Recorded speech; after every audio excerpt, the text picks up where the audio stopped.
I'm going to talk about sexual integrity this morning. I was in a crowd about this size over at church, and I asked the group, I said, when is a man vulnerable to sexual temptation? And one of my older brothers, okay, in the Lord, raises his hand, and I wanted to call on Gene just kind of to hear what his perspective was. And I said, Gene, when is a man vulnerable to sexual temptation? And Gene says, when he's breathing. I thought, thanks for the honesty, Gene. But in our culture, and just newsflash, not much has changed. I mean, you read the Old Testament, read the book of Isaiah, the book of Jeremiah, the book of Hosea. Sexual issues are nothing new since the dawn of man, since the fall of man. But in our culture, the difference is it's more like the wallpaper of our lives.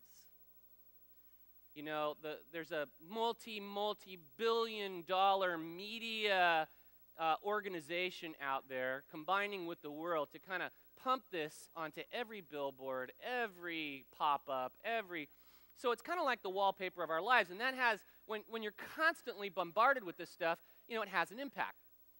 I was at the Million Man March back in Washington for Promise Keepers several years back, and they did a survey there, and for every 10 guys, 7 out of every 10 said this issue, connected issue, was their number one cause of disconnection from God.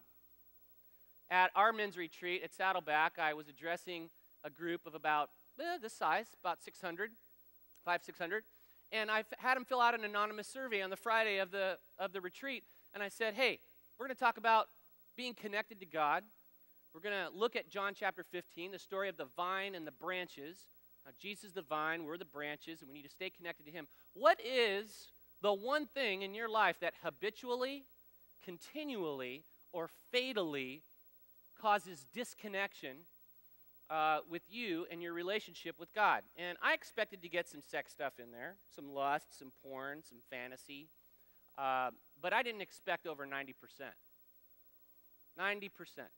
And so I thought way back when I was beginning to address this issue, I could just, one day kind of leave it off the table, but I can't because it's our number one destroyer of marriage. It's our number one destroyer of families. If you go to the American Bar Association website, they will tell you that 30% of all divorce litigation is linked now to internet sexuality or affair.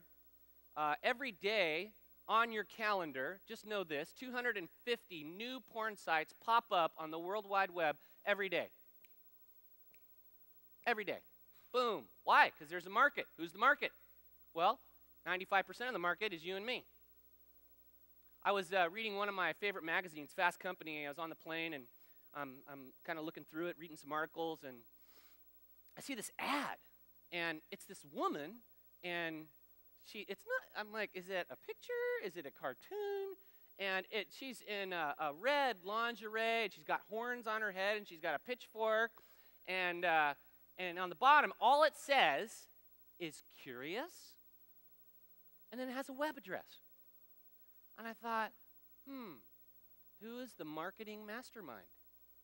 All they have to do in their marketing meeting is go, okay, who's our target market?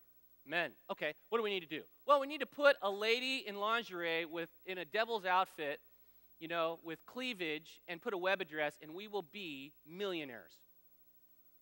And I thought, this is the sucker's marketing plan. I don't want to be one of those guys. But they know that our character cannot handle the demand of the moral reality of a simple question in a magazine. And I just go, oh my goodness, who are we? Who do they think we are? And what they do know, too, is whether it's printed material, whether it's billboard material, whether it's cyber material, they know now through brain mapping neurochemically that pornography and fantasy and anything related that you allow your mind and eyes to feed on neurochemically is worse than methamphetamine if you give yourself to it.